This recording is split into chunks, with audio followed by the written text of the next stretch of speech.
Athletic Football Show.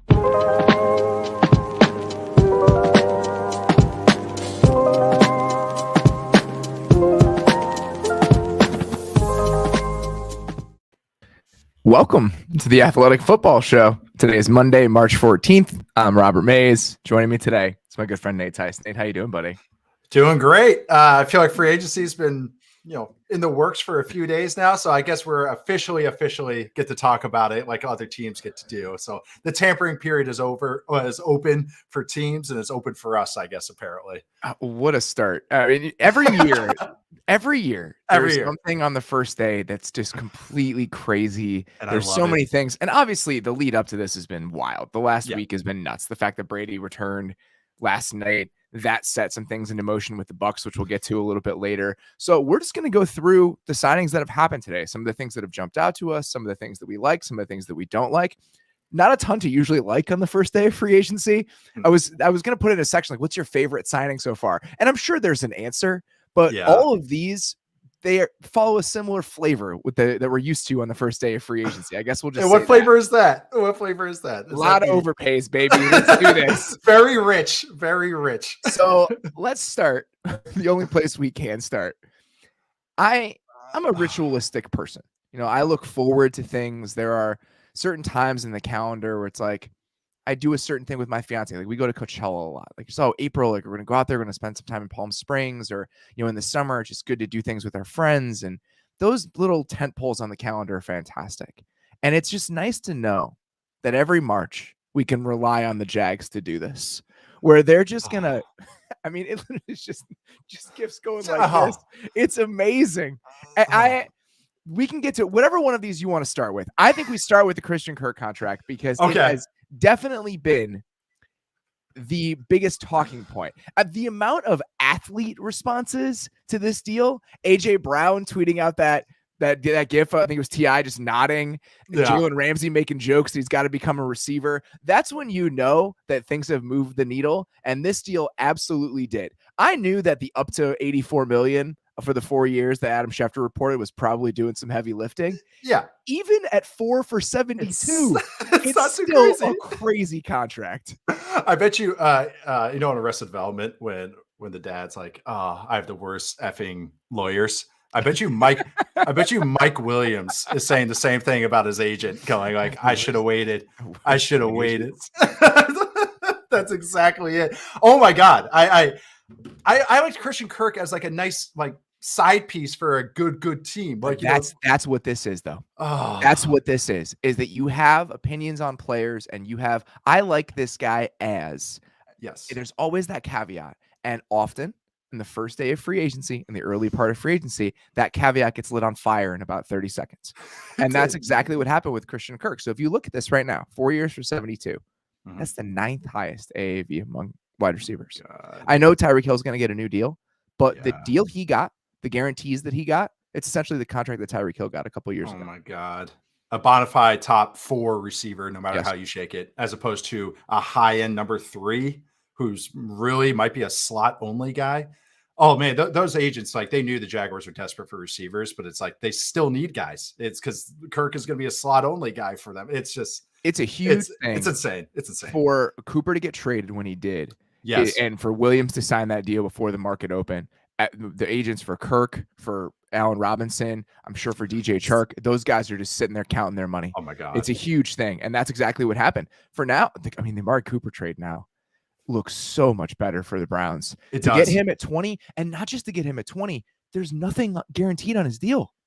They can move on from him after next year. It can be a 1 year, $20 million deal for a 5th round pick. And that seems like a lot when you're just looking at the per year average, but the flexibility of that for only a 5th round pick, when Christian Kirk is about to get half of that $72 million guaranteed over the first couple of years, that's a really nice move for the Browns. And you remove all uncertainty by making that move when you did. I don't think they're going to convert any of that base salary. I thought that there was a chance that they might, to kind of move some of the guarantees a little bit later, bump up his cap hits in 23 and 24. It doesn't sound like they're going to do that. They're going to keep it as is, but that gives them a lot of flexibility. So that's a huge deal for Christian Kirk. I can understand overpays to surround your young quarterback, right? You have all of this space. Yep. And I think that's why you can talk yourself into the Brandon Scherf deal. Do we have numbers on the Brandon Scherf deal yet? Did you see anything specific on that? Let me see. I had it on my notes. I don't think I did off the top of notes. I just said the years. Good old Control F. Yeah, I don't think I saw the actual No, specifics. I didn't see the monies. Averages for that deal yet. I would have to assume it comes in at the Joe Thuney number or somewhere around there. I mean, Ryan Jensen made $13 million as a center in free agency. I mean, Scherf, obviously the injury concerns, which we've talked about ad nauseum, as how he compares to Thuney at the top of the guard market when you look at last year. But I assume it'll be in the $15 million a year range. I can justify that. When you think about scarcity, when you think about how high his heights are and what he is when he's healthy, and again, they're building that offensive line in front of a guy that drafted number 1 overall. I can twist that contract and to a certain extent, the Kirk contract. It's like, all right, we need to give our guy weapons. There's scarcity. The Aluakon deal, I can't even start to justify. No, that one popped my brain even more than the Kirk one. Getting almost 15 a year. It's like the fourth most guaranteed for a linebacker ever. He's almost getting CJ Mosley money when he got the bank brought up for him when he signed with the Jets, which was ridiculous. He was a solid player, a goodish solid player on a bad defense. And now it's just like you're paying for the stats where he had 90 assisted tackles. I don't know. That one's ridiculous to me. Scherf one, I'm fine with. They need leadership. They need toughness. Cool with this. You're building the offensive line. You franchise Cam Robinson. You want to spend that money on the offensive line. Makes sense. You have a surplus. I can understand that. And even the Kirk thing, again, it's a huge overpay. But it's like, all right, I can see how you twist the logic to your ends here. Yeah. Paying $15 million for an off-ball linebacker. They already have Myles Jack. I know. So now they're paying almost $30 million combined to 2 linebackers.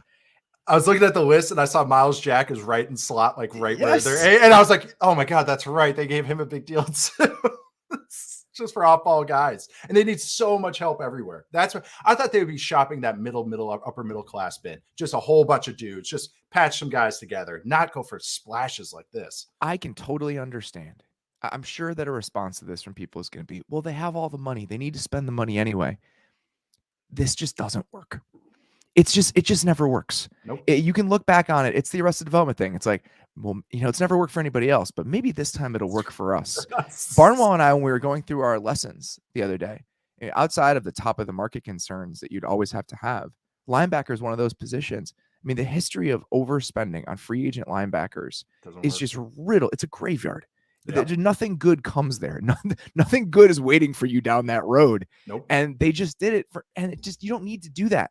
You can split that in half and go sign a corner and another receiver if you want to. Another middle tier lineman. Like, it's not necessary. No. And if you look at this and say, well, they're a rebuilding team, they need players. Go back to what the Bills did when they were rebuilding. They never did this. Nope. They never shopped middle class like this. It's not necessary. You don't need to spend like this. How you justify it, I just don't know. I just don't know how you can look at those numbers and be like, yeah, this is exactly how we want to build this team at this stage. Even if you're depleting, even if you have talent deficiencies, even if you have a ton of money just pouring out everywhere, I still just don't understand using it this way. Just because you can doesn't mean you should. Yeah. That's what it was. It felt like somebody got the $100 gift card to Best Buy or something. It's like, oh, I'm going to buy all this stuff. It's like, no, you don't need to. Like, you save it. A couple movies are coming out next year. They got the $100 gift card, and then they spent like $10,000. Yeah. They spent $900 out of pocket. Yeah, it's like every single place. It's like, oh, we'll give you a free whatever if you come in and spend this much. That's kind of what it feels like. Oh my God, they got a coupon, so they went nuts. Amazon got me yesterday with it. $35, you get same day shipping. I spent $33. I was like, well, looks like I'm buying a new mouthwash. Do special mouthwash or something. I did like. I'm not gonna lie. I did like the Fatukasi signing. Mm-hmm. They overpaid for that, but that one makes more sense to me than signing an off-ball linebacker because at least he's gonna play the snaps. He's gonna help out your other guys. It's more of a double. It's not a sexy signing, but it's a double. That one I understood the overpay. Off-ball linebacker was the one that I was just like, are you guys kidding me? Just draft one in the middle round and it's so much cheaper. Find a stopgap. They're not a step away. They're 3 steps away from contending. That's it. Just any way you shake it just didn't make sense to me. The Kirk deal is wild. If you're, I keep looking at the number. If you're AJ Brown or any of these guys that are going to be hitting the market soon, I mean, you've heard Devontae Adams right now, and you're sitting there on a franchise that's paying you $20 million a year right now. It's definitely the most shocking moment of the day. Because But what? I don't think we should be shocked at this point. 5 mils a tier jump. So now imagine 2-3 tier jumps. I mean, it's like he's like, what if that's like the market value if we're going like tit for tat? That's like $30 million Devontae Adams should be asking. He's getting 18. I should be getting this. I mean, when those markets start to dry up, that's what ends up happening. So Brandon Scherff goes to the Jags. That opens up the path for Laken Tomlinson to go to the Jets. They were in the guard market. They spent 3 years, $40 million, $27 million guaranteed. It's a lot of money. I mean, that's a pretty big deal. There weren't that many high-end guards on the market. If you look at after Scherff, who was going to go? Laken Tomlinson was right in that range. We'll talk about the Alex Kappa deal in a little bit. So if you look at 3 years, $40 million, $27 million guaranteed, that's just under the Wyatt Teller deal in both average annual value and guarantees. I mean, that's right behind the big deals, the Tooney deal, the Batonio deal. That's one notch down for a guy who's been good. Been very solid for the Niners, but 30 years old, and you're not getting an elite player. I mean, this is free agency at its core, are signings like this. I think it makes sense where they are, with the fact that you have his position coach with the Niners. John Benton is the offensive line coach and run game coordinator for the Jets. You know, the system.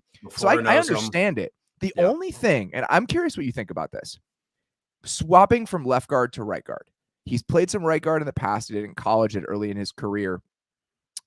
What do you think about that? Do you think it's enough of a transition and enough of a jump to be concerning when you spend this much money on a guy? Do you think it is going to be seamless enough where it's worth it? It's not ideal, but I think it'll be seamless. I think the fact that he has history at it, if it were one of those, and this might just be one, I have no vision, but one of those where it's like, I've seen him do it before at Duke. I know he did it at Duke, and I think he had some spot starts, I think, with Detroit at right guard. But that's the thing, is that I don't think guards, I've never played a position. I don't know. This is just my experience around the guys. Guard is a little easier, not easy, but a little easier than switching left tackle, right tackle. That's freaking hard.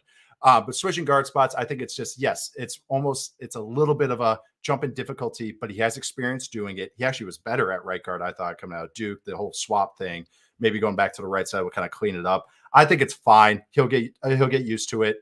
It's not ideal. You want him to stay in the same spots. When we signed, we being the Raiders, signed Kelechi Osemele to play left guard, bumped Gabe Jackson from left guard to right guard, and he really worked at it, but he got there. I think the more talented guys, it's an easier transition, just like anything. They end up becoming more scheme proof. I think he's athletic enough to handle it, and he has experience doing it. Not ideal, but you're fine with it. So now you look at it, they have Fant, they have Becton to figure out the tackles. I think a tackle might be in play for them in the top 5. They now have Vera Tucker and Tomlinson at guard. So maybe McGovern at center. They're starting to really build that thing. I mean, they have these excess resources because they have a quarterback on a rookie contract and not many players. And they're using those excess resources to build up their offensive line, which I think makes perfect sense. There's a tweet, and this might have been one of those fake tweets that I gotta so that's why I shouldn't maybe bring this up, but they maybe offered Zach Wilson for Deshaun. So Connor Hughes from The Athletic said that was not true. So okay, good. It's good. You gotta be head on a swivel this time of year. Oh my God. That's why I didn't want to talk about it, but I was like, okay, is that true? So I saw I got duped by a fake tweet, and I texted a coach about it, and I was like, oh shit. So it was fine. He thought it was funny, but I didn't tweet about it. But you got to keep your head on a swivel these days. I mean, when all this stuff is flying, you never know how many fake Schefters or fake rap sheets are out there. Yeah. So got to be aware in moments like this. All right. So the Bengals also were expected to be in the guard market, and they wasted no time. They go get Alex Kappa, 4 years, $40 million. I think that this position, we talk about this all the time, and they also went to get Ted Karras, 3 years, 18. Alex Kappa slots in at right guard. Ted Karras slots in at left guard. This is all about going from bottom of the barrel to can you play? That's it. That is all it. And that is the premium that they paid. But let's say, for argument's sake, let's say Scherff is at the Tooney number, right? 16 a year. They just got Kappa and Karras at that number. And I think that's a lesson they've learned over the last couple of years. They looked at the Trey Waynes contract, and then they saw that they got 2 corners or 2 DBs for that price a year later. And I feel like that's where they want to be shopping. So the Bengals now, unspectacular. I think Kappa's a better player than Ted Karras is, and I think that's why it's $10 million compared to 6. Unspectacular, but solid options at guard, and that's exactly what they needed. That's what this offense needs to continue functioning the way it wants to. Just get to average. Cap, like you said. That's all you need. Karras is average, and I would say Kappa's about above average. He's solid. But wouldn't you rather have Kappa and Karras than Tomlinson? Just the one guy? Like that, as far as kind of money, like that's about same-ish, but that's the thing. Now they got 2 average or better starters as opposed to just 1 with that money. So it's a little smart spending. To play around with. There's still a ton of money to play around with. Just Exactly. because it's burning a hole in your pocket doesn't mean you need to throw it around with reckless abandon. It's not necessary. Right. So now can you go build some depth on the defensive line? They go they re-sign BJ Hill. 3 years, $30 million. That's a lot of money for BJ Hill. Way more than I thought he was getting 8 a year. I thought he was getting max. I mean, think about it. They got him in the Billy Price trade, a guy that they didn't even want anymore. Last minute. A team that desperately needed offensive line help on the interior trades an interior offensive lineman for this guy, and a year later is worth 3 years, $30 million. Yeah, he was one of my under the radar guys. I thought $7 million a year. I think in my notes I read 3 years, 21, 22 mil, somewhere around that. So this is a little juicier than I would have given up. But he is a good, solid player. But that is why they're shopping in this kind of upper middle class bin as opposed to splashing for a Scherf or even a Tomlinson. So it makes sense because now they could spray it other places. He's a useful player. He really is. They still need help on the interior D line though. Yeah, I mean, they obviously Larry Ogunjobi signs with the Bears. We'll talk about that in a second. So you look at $10 million a year for interior defensive linemen. I mean, that's right in that range, right above what Shelby Harris signed for a couple of years ago. Mm-hmm. It's right in line with the Dalvin Tomlinson contract that he got. Michael Pierce and Dalvin Tomlinson, both from the Vikings, and the Grover Stewart deal that he got from Indy. So it's right in that range, and good for BJ Hill. Again, somebody that was, traded in a kind of a throw-in deal last year. I mean, definitely interesting there. So, okay. The one other thing I wanted to mention in regard to the Bengals, I think the Bengals and the Jets were both in the mix for Ryan Jensen. Okay.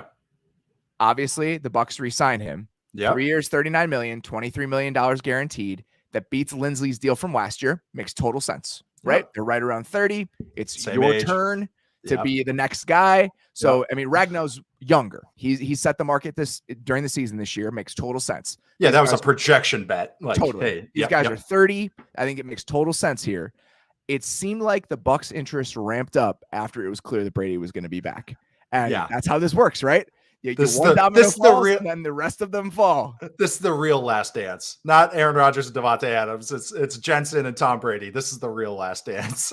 So, I mean, I think obviously that makes total sense, and we'll see what they end up doing. Who they can bring back? What sort of accounting tricks will be necessary there? I think we're going to mention that for a few different teams. All right, I want to talk about how the BJ Hill signing affects my team, but before we do that, we're going to take a quick break. Spring is so close that you can almost feel it, so it's the perfect time to get outside and move, whatever your speed. Allbirds just released the new Tree Dasher 2, the next generation of their best-selling, insanely comfortable running shoe, made from a mix of natural materials that's better for you and better for the planet. It was gorgeous in Chicago this afternoon. Me and my fiance went for a little walk. I threw on my Tree Dasher 2s, walked about 3.5, 4 miles. So incredibly comfortable. I love the way that they look. Allbirds is a perfect slip-on, do-everything option. But with the Tree Dasher 2s, you can also add a really high-quality running shoe to the mix. This is the next evolution of Allbirds' best-selling running shoe, adding comfort to every run with lighter, more responsive foam, extra grip, and an improved fit to keep you running and nature winning. Spring forward with the Allbirds Tree Dasher 2 running shoe. Discover your perfect pair at allbirds.com today. That's ALLBIRDS.com. Our next partner is a great product that I use literally every day. Let's talk about Athletic Greens. If you're looking to get better gut health, more energy, or a stronger immune system in a really easy, natural way, you've got to check out Athletic Greens. I'm sure you'll all agree that most of us aren't huge fans of taking a bunch of pills or vitamins in the morning. With Athletic Greens, you can get rid of all those extra vitamin bottles and finally make some room in your cabinet. It's the all-in-one solution that actually tastes good. You'll really enjoy taking your daily vitamins. So what is this stuff? With one delicious scoop of Athletic Greens, you're absorbing 75 high-quality vitamins, minerals, whole food source superfoods, probiotics, and adaptogens to help start your day right. This special blend of ingredients supports your gut health, your nervous system, your immune system, your energy, recovery, focus, and aging. Tons of people take some kind of multivitamin, and it's important to choose one with high and quality ingredients that your body can actually absorb. Athletic Greens is a small micro habit with big benefits. It's one thing you can do every single day to take great care of yourself. Right now, it's time to reclaim your health and arm your immune system with convenient daily nutrition. especially heading into the cold and flu season. It's just one scoop in a cup of water every day. That's it. No need for a million different pills and supplements to look out for your health. To make it easy, Athletic Greens is giving you a free 1-year supply of immune-supporting vitamin D and 5 free travel packs with your first purchase. All you have to do is visit athleticgreens.com/maze. Again, that's athleticgreens.com/MAYS to take ownership over your health and pick up your ultimate daily nutritional insurance. So just one quick note, Ted Karras has played a lot of center in the past, and he may be the starting center for the Bengals. They can move on from Trey Hopkins and save some money. So that makes a lot of sense. They drafted Jackson Carman in the second round last year. Whatever it is, bodies on the interior of the offensive line, how the shuffle works out, we will eventually see. I was just interested because I was like, Hopkins is the one guy that's solid for them. It was like, okay, let's get another center in there. So I'm curious if they bump him to guard or what they do. I mean, it's all about, can you save money, right? I mean, if he's going to be at $6 million a year, I think there's only guarantees in the first year because that's mostly what the Bengals do. So if they can sign him at a lower price and free up a little bit of money, I do think that makes sense. But again, just bodies on the interior for the Bengals. All right. So BJ Hill stays in Cincinnati. His partner in crime in the interior of the defensive line for the Bengals goes to Chicago for $13 million a year. Ooh. 3 years, $40 million for Larry Ogunjobi.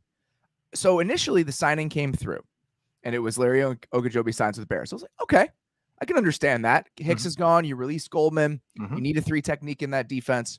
We'll see what the number is. That's a big number. Big number. That is a big number. I mean, you can, a lot of different considerations here, okay? 11th in average annual value for defensive tackles. And then you look at the comparisons, it's the Javon Hargrave deal. Interesting. Almost the exact same contract, same percentage of the cap based on where the cap is this year. And he does not have the juice that Javon Hargrave No, he does not. Even if you're looking at it and you say, okay, we need this position in this defense. You think about the history of this defense. Matty Eberflus needs his 3 technique. That's a lot to pay to solidify that spot, especially when you have holes elsewhere. So we'll see. Maybe it works out. He's a good player, but that's a premium for him at this stage of free agency. It's almost like when you're watching that Bengals film for free agency, why don't you just look at the other guy, BJ Hill, and go, what's his market? Like, you're getting a really comparable player that, like, they don't, not the exact 1-for-1, but that's 10 million. We just said BJ Hill got overpaid a little bit, but that's still what, 10 million less than Ogunjobi total. So I understood the move, but like you said, it was like, that's a big number to be giving him, especially when you don't have that real bona fides that maybe Hargrave did this past year, especially. Well, Hargrave, it was such a strange situation, right? Such a contract year. Well, it's also what he did in Pittsburgh. He was just asked to do a very different thing. It was a different style of defense. The role he played was very different. And there was a projection there, but he's so explosive and he can just be so dominant. And Ogunjobi, even in his best, just doesn't have that. It's a lot to pay just to say, okay, we've solidified that spot in the defense, especially where they are in how they're trying to build this thing or how I feel they should build this thing. Yeah. So it was a little surprising to me. I mean, we'll see how it works out, but it was a little surprising to me. All right. This is why it's fun to do these live and why it's fun to do these as everything is rolling in. Ian Rappaport saying that the that the Chargers are expected to sign JC Jackson to a big money deal. Obviously, we can't react to the details here, have not come down yet. Thought this was a possibility. Yeah. And as soon as we were talking about JC Jackson on our defense show, I think the last thing I said was I would pay attention to the Chargers because they still have a decent amount of money to throw around, and they were intent on rebuilding their cornerback room after last year, and they went to get the best one on the market. Yep.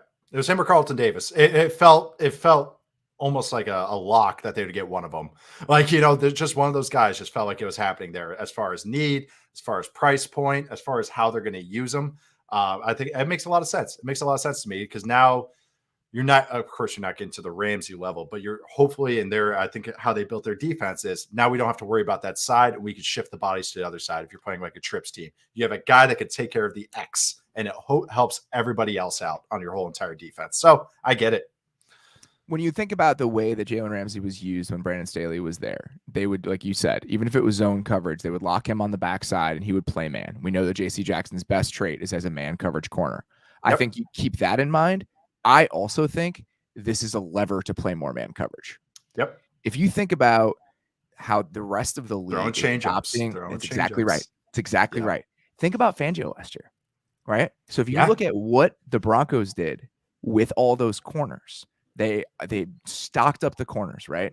Pat Price Callahan was back, draft Surtain in the first round. You have Ronald Darby. You go get Kyle Fuller. Kyle Fuller, who didn't have a good year, but a lot of corners. Yeah. They played as much man coverage as almost any other team in the league last season. And you don't typically ascribe that to a Fangio defense, but I think you have to know, all right, where are we going? Like, what is next? Kent just said 5 years, $82 million for JC Jackson with $40 million guaranteed. That seems okay to me. That's actually well less than I thought he was going to get. I mean, it's a ton of money, don't get me wrong, but man, I thought he was going to get 18, 20 a year. So what, doing the math in my head, yeah. What is that a year? This is really good live radio. 16, I know, 16, 32, 64. 82 divided by 5 is 16. That's pretty good. 16, I mean, right? I 16.4. And then that's, again, 2 years of that guaranteed, 2.5 years of that guaranteed. I think totally reasonable. Yeah. And exactly what it's an element of their defense that I think they need. So that makes rookie contract quarterback. It helps. Why not? Let's go. Let's go. He's already MVP level. Like, yes. We already know it's not a question mark about him. So he is a top 5 quarterback. He's making $7 million a year. This is when you do this. Yes. 2 years from now. So let's say it's the first 2 years are guaranteed, and then the you have half the guarantees in the third year. Okay. The cap's going up. The cap's going up. You have Herbert cheap this year, $7 million next year, 5th-year option after that. Then the deal gets bigger. The guaranteed money for JC Jackson, by the time you have to pay Justin Herbert, no longer matters. It's over. So this 2.5 years, this 3 years, this is when you got to push the chips in with that guy, and that's exactly what they're doing. So I'm totally fine with this. Totally fine. Makes total sense. Need everything fit. I love it. It gives them another star quality defender on that side of the ball, which is awesome. Now you're building. Now you have a great DB core. I love both of their safeties, Adderley and of course Derwin James.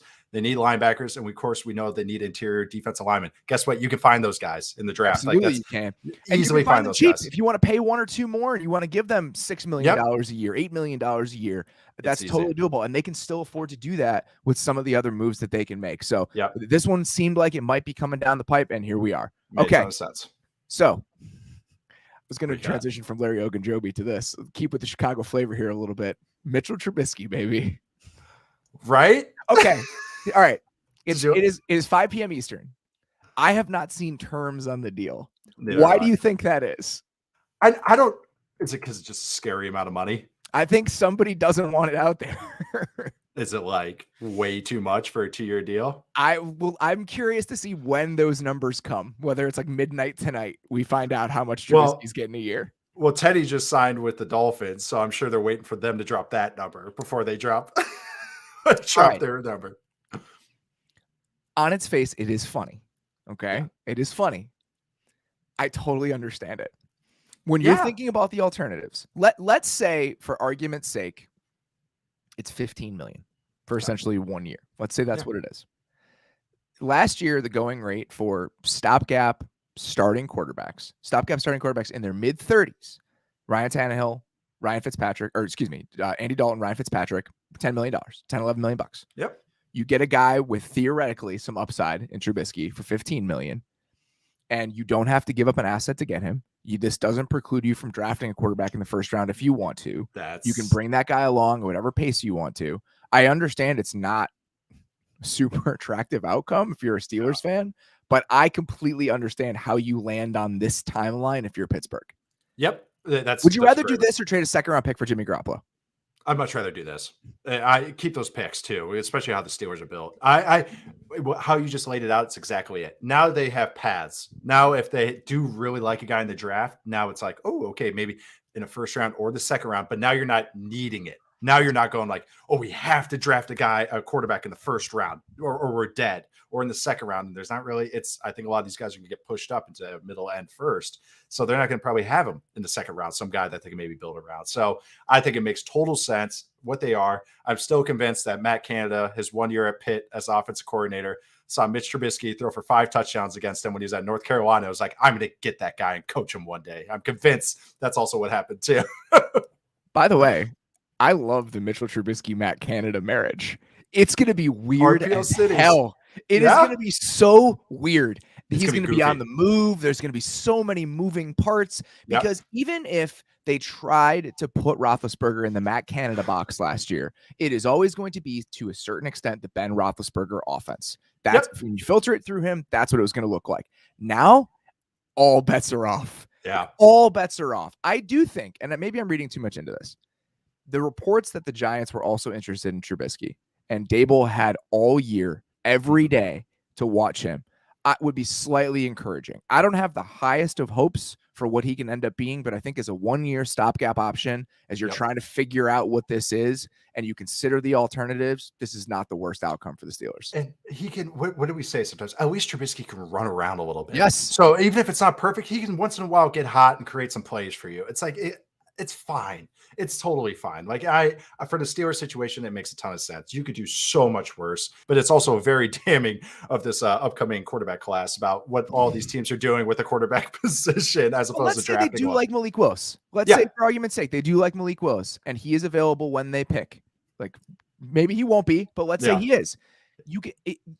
There's no rush. You can bring him along as slowly as you want to. Take your time. You take a swing and then you see how it goes. Or maybe you don't do that. I just think this, again, I think you're right. Give some pads. Yes. It doesn't back them into a corner. I totally understand how you get here. All right. Let's stay in Pennsylvania. Hassan Reddick goes to the Eagles. 3 years, $45 million, $30 million guaranteed at signing. It's a lot of money. But if you look at the edge rusher of a certain age and profile that was available, there weren't any. Ogba goes back to the Dolphins on essentially this deal. Harold Landry stays with the Titans. The only real kind of poppy edge rushers were 30 years old or more. They're your Von Millers, your Chandler Joneses. I mean, that market dried up in a hurry, and he fits what they want to do. He can play that Sam for them where he's a linebacker on base downs, and then he's in a pass rushing role. Like, I think it makes a lot of sense. And for what they like and what they typically chase, this was not surprising to see. Yeah. In NBA terms, they always say like, oh, that matches the timeline. But it's like that this guy makes sense. He's 27, I believe. He's only missed one game in his career, I believe. Like, so, okay. So you're getting real production the last 2 years too. As he transitioned into a new role, real production. And 2 different teams, 2 different types of schemes, 2 different types of situations. And he produced them both. So that's like, okay, he can come to us. At least we have a baseline with him. They just don't, his weakness is he's not big. And so you need other size. But guess what? He produces, he gets pressures, and he gets sacks. It's okay. And that's fine. He actually, when I saw in the notes, you're like, oh, favorite signing. This was probably overall one of my favorite signings of the day. Like, it made sense as far as price point and everything. I'm not too disappointed in this one, especially what else was out there. I mean, I love Ogba. He's 2 years older. I mean, it's, that matters. I also think his sack production is a little bit more fool's gold than what Reddick has done over the last couple of years. He's more of a super glue guy than a bona fide pass rusher, if that makes sense. I mean, you look at the numbers, okay? Bud Dupree got 16.5 last year. Zadarius Smith got 16.5. Leonard Floyd got 16 on his extension. Trey Hendrickson got 15. I think it makes sense. It does. When you consider what guys have gotten recently. The Hendrickson deal, that makes a lot of sense. I don't think it's that crazy. I really don't. I liked it. Yeah, I really did. It made sense. That's the only way I can put it. And he's going back home. He's a Temple guy. So it's good. Added bonus. That's worth $1 million right there. All right. Chase Edmonds to the Dolphins. Okay. You liked Chase Edmonds when we were talking about running backs. He was the one guy that you said, I'd take a dice roll on Chase Edmonds. I think that makes sense. And I don't hate this. Yeah. I mean, it's a lot of money for a running back. Okay. Yep. It's a lot of money for a running back. Any free agent deal is going to look like a lot of money for a running back. I'm pretty sure this makes him like the 11th highest paid running back in the league. It's like him and Naheem Hines. When you consider where the Dolphins are and how much cap space they had, this is for the most part, it's a 1-year, $6 million contract that they can get out of after this year if they want to. It is better for the Dolphins by far than the deal the Raiders gave Kenyon Drake last year to be their number 2 running back. If you're going to spend on a free agent running back, I think this is a totally acceptable way to do it. And Mike McDaniel got to look at him twice a year, tons of film. I'm sure he's very familiar with him. And they needed a running back. It just, at this stage, everything else and the scheme change and what he can do for you in the passing game, it's a lot to spend on any running back. But I think in this particular situation, it's justifiable. Yep, it is. $6 million is always going to be hard with a running back, but that's like, I think exactly how you put it. They can get out of it as if it's great, they can get it for 2 years. But it's like they can get out of it just after this year. They need running backs, like they have nobody. So you get this guy, you draft a bigger body in the 3rd or 4th round. There's going to be a ton of running backs this year in the 3rd and 4th round. Perfect. Now you got your pair and you're good. Because Edmonds is kind of capped out about 12 touches a game because of size, but he's useful. He's got juice, so he can create some plays for you. Get some passing game stuff. So he's not just a big bruiser. You're like, oh man, we got to block it up for him. He can create some stuff for you, so you just get another bigger back that can kind of be an innings eater for you. And I think that's a nice pairing. It made sense to me. Yeah. I think it's totally fine. And again, this is all about opportunity cost. Yeah. Like, what is it? If you pay this guy, what is it going to preclude you from doing? The Dolphins had oodles of cap space in 2021. You giving Chase Edmonds $6 million in 2021 probably isn't going to prevent you from doing anything. Nothing. And next offseason, you get to choose whether you want to recommit to that $6 million. Yep. If you, by the way, looking at running back contracts, it's insane, isn't it? The Austin Eckler contract rules. I mean, was a very shrewd move. Speaking of the same money, to get him in that $6 million range, which is, again, what Nyheim Hines is making. It's what Chase Edmonds is making. It's a pretty good looking deal for the Chargers at this point. I actually was a little surprised when I looked at the list and I was like, oh, that's a good deal right there. Like my second team All-Pro pick, Austin Eckler, right there. All right, Cedric Wilson, 3 years, $22.8 million to go to Miami to join Chase Edmonds. $12.75 million guaranteed was the report. Totally fine. I mean, I think this is the range I would hunt in. Yeah. Would you rather give Cedric Wilson 3 years and $22 million with $12.5 million guaranteed, or Christian Kirk 4 years and $72 million with half of that guaranteed? That's exactly it. Cedric Wilson. He's a number 3. That's what it is. That's what you're getting out of him. He's a number 3 producing type of guy. Matches skill set, but yes, absolutely. I'd much rather do Wilson on a cheaper deal than Kirk on his bonafide deal, apparently. So I mean, even with the Agba contract. So let's just look at it all kind of as a whole, right? Mm-hmm. So you have Wilson, you have Edmonds, you have Agba. All 3 of those deals make sense. I don't think they're huge overpays. I can understand how you arrive at each of those points if you're Miami in this moment. Yep, it's lower upper class. I think that's the best way to put it. They got nice houses, they paid market price, and they're like, okay, but they didn't go overboard for a name. I think that's more. They're just getting tangible starters for what they need. They need a lot of help. They do. They really do, especially on offense. Yeah, I mean, they signed Cedric Wilson and Chase Edmonds for 6 + 7 is 13, so $5 million less than the Jaguars are going to pay Christian Kirk every single year. And I think that's how you have to think about this stuff. You do. All right. So speaking of Cardinals running backs, James Conner back in Arizona, 3 years, $21 million, $16 million over the first 2 years. It's very similar to the Melvin Gordon deal. When you look at the same types of guarantees, if it's the Gordon deal was 1 year, or excuse me, this one's 1 year longer. It's the 10th highest AAV among running backs. Here are the guys making more than James Conner at running back this year: CMC, Zeke, Alvin Kamara, Dalvin Cook, Derrick Henry, Nick Chubb, Joe Mixon, Aaron Jones, Saquon Barkley. That's a lot of money. It's a lot. I mean, it's a lot. And unlike I love James, but unlike the Edmonds deal, this is a 2-year thing. I mean, they're locked in essentially to 2 years of this with $16 million guaranteed over the first 2 years, or the $16 million paid out over the first 2 years. Zach Ertz also getting an extension from the Cardinals. That's 10th in AAV at his position. They're just running it back. Like they are. So both of those guys, right? They get Conner for nothing last offseason. For nothing. And now he's a $7 million a year running back.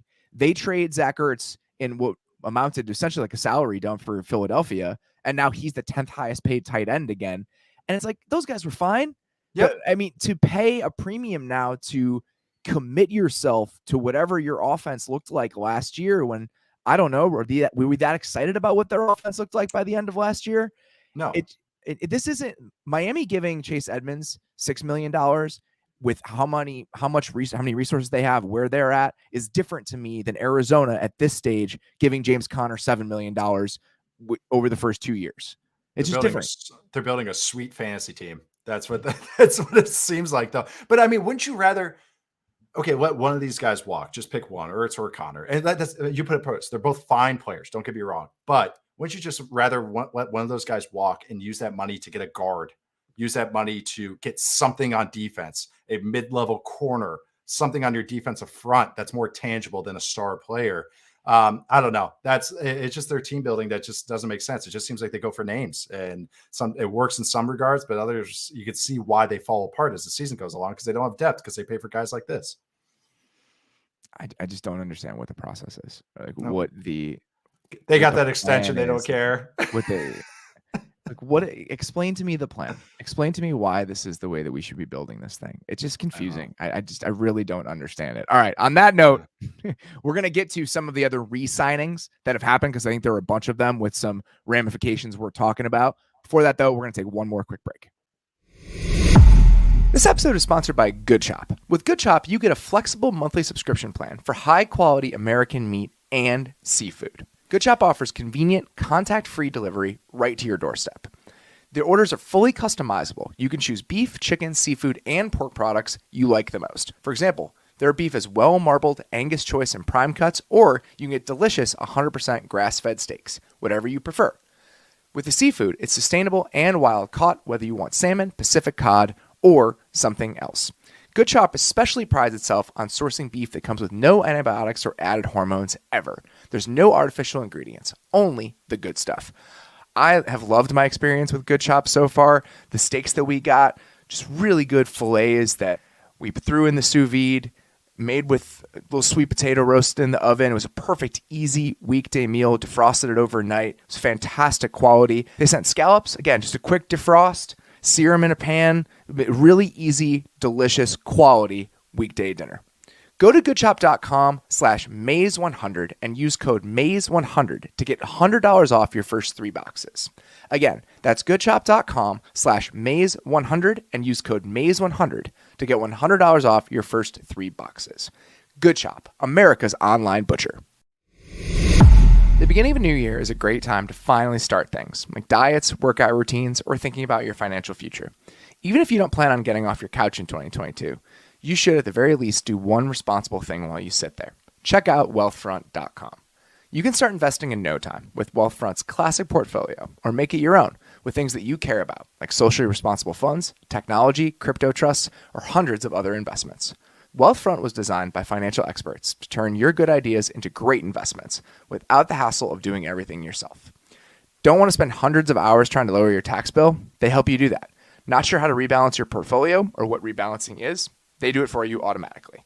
Wealthfront is trusted with over $28 billion in assets, helping nearly 500,000 people build their wealth. And the best part is their product is so simple yet powerful that it has 4.9 out of 5 stars in the Apple App Store. To start building your wealth and get your first $5,000 managed for free for life, go to wealthfront.com/Mays. That's WEALTHFRONT.com/MAYS to start building your wealth. Go to wealthfront.com/Mays to get started today. All right. We're going to start talking about some re-signings. And just before we're doing that, news comes down. Carlton Davis back with the Bucs, 3 years, $45 million.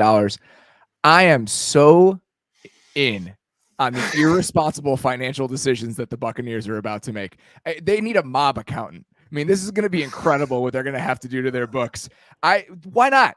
Like, let's see if you can do it. Just whatever. You burn it down 2 years from now. And I think that's exactly what they're going to do. I mean, they're just re-signing everybody. And obviously some concessions, right? Aaron Stinney for Alex Kappa. You're going to have to make some shortcuts here. Yeah. But they're going for it, and I respect it. I mean, that's a decent number for Carlton Davis. We both really liked him. Thought he was good with a lot of teams. So good for the Bucs. Good for him.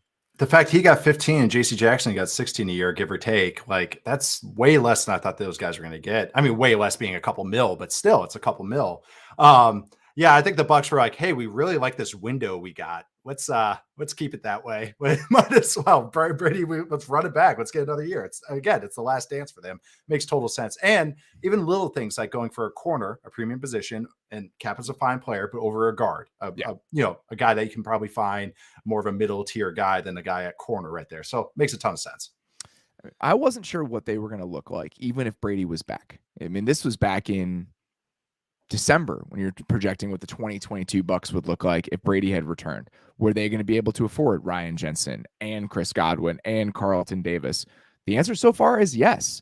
I mean, they have not said goodbye to any of Ali Marpet retires, obviously, but they haven't had to lose anyone financially that was up near the top of their priority list. I mean, they are bringing back most of the band here as they try to make one more push for this thing. Yep. And why not? I mean, the window's open. And why as well? You're not in the AFC. So that window's open.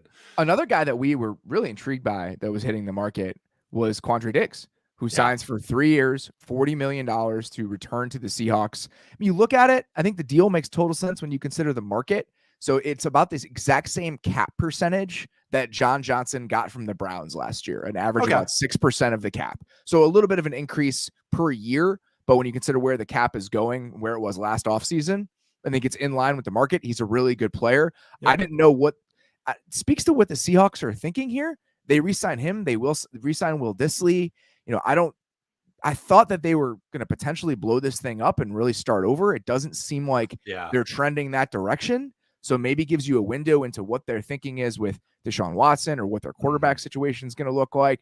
So just thinking an interesting set of moves from Seattle here.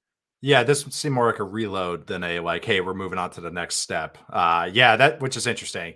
We for the last year or so, we've been talking about how much safeties matter more in the NFL, and the Seahawks are taking that to the extreme with how much they're paying their guys. But I think Quandre Diggs is a hell of a player. Really, I think he is the top safety for them. Like, I think he's their top DB. Adams is fine, is limited in some ways, but good in other ways. But I think Diggs is the actual star. So this makes sense. I think he's a hell of a player. So I think this is right in line what he should have gotten. So as we continue to dig into irresponsible accounting here, the Packers 5 years, $50 million for Devondre Campbell. They also brought back Preston Smith on an extension today. They cut Zadarius Smith. They cut Billy Turner. There's going to have to be some crazy stuff going on here. Void years and everything else. I mean, what they're going to have to do to make sure all of this stuff works is stuff that they don't typically do. But they're in a unique position. It's not dissimilar to what the Bucs are having to do with Brady.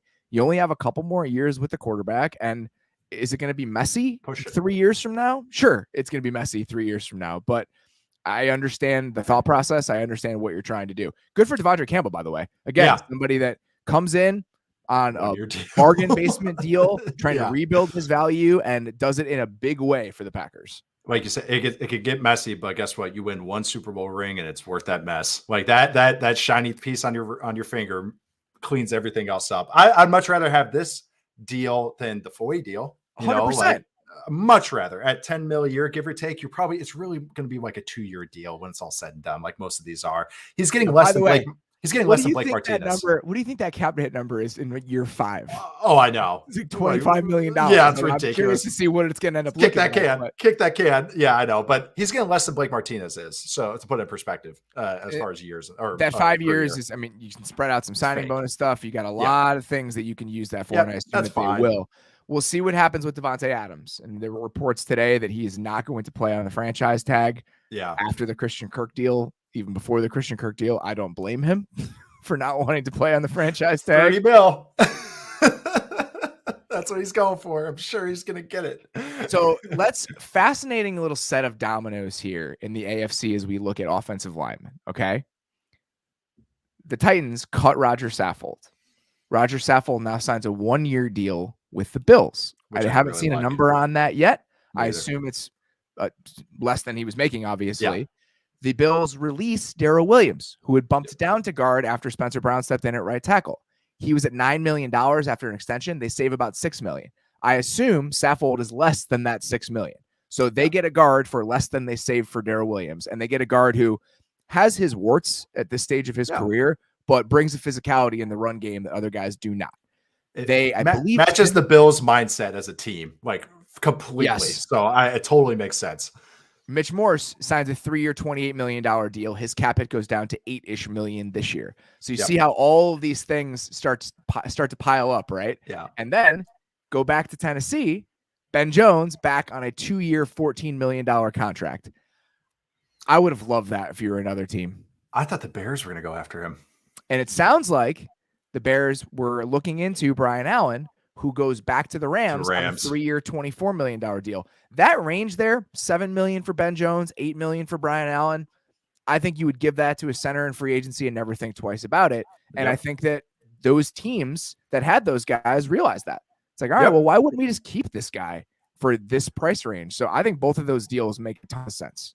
Or it's like, oh, if we draft our new one of the future, what if the rookie's a head case? He can't handle anything. Like you never know. Like I'm sure they love Josh Allen loves now he has that comfort with Mitch Morse and going like, hey, he can handle his stuff. I know how we communicate. These guys. Right. It's a pitcher and a catcher. Yes. That's what it is. It's like a pitcher and a catcher. They like have a comfort. They know how they call the game. It matters. Jensen goes back to Tampa. Ben Jones goes back to the Titans. Brian Allen goes back to the Rams. And Mitch Morse goes back to the Bills. I mean, you want to retain that guy. I mean, you look at all of the contracts I talked about this with Marmal last week. Look at all of the big center contracts in free agency that have worked out. I mean, you might as well keep these guys at a certain point. And I think all of these teams realize that kind of in succession here.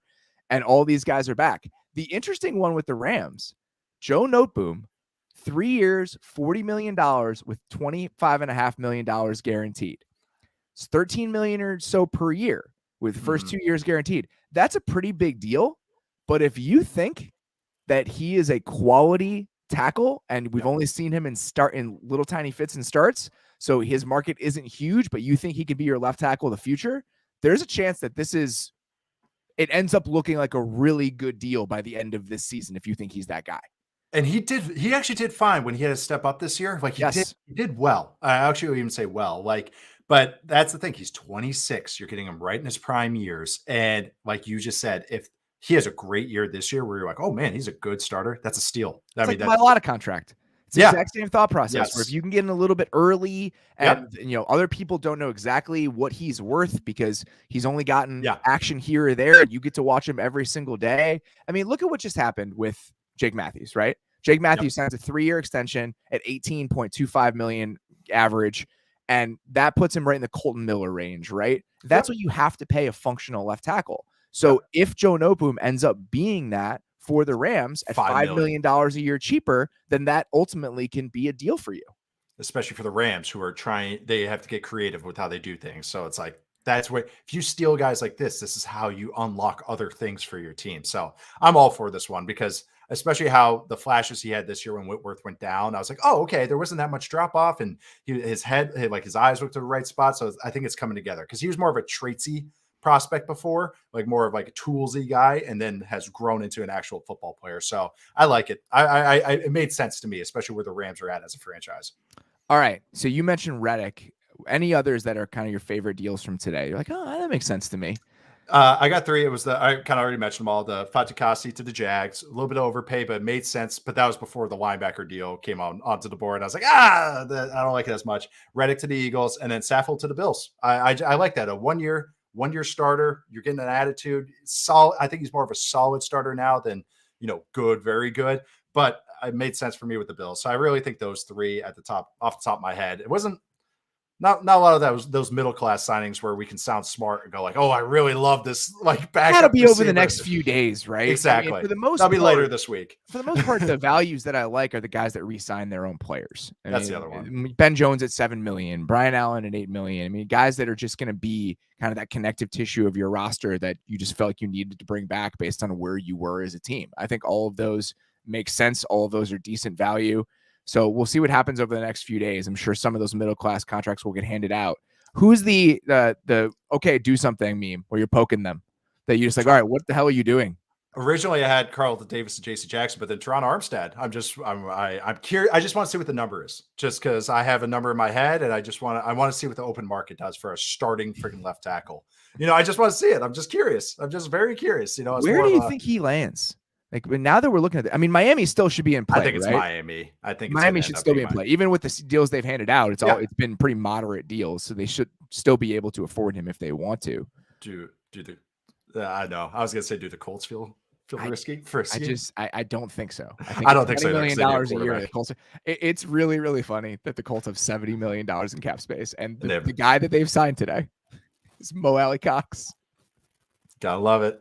I was on NFL.com ever. I was looking at the transactions and it was like Jaguars has like 30 things listed. And then you go to the Colts and it was just blank. And I was like, oh, of course, par for the course. It's amazing.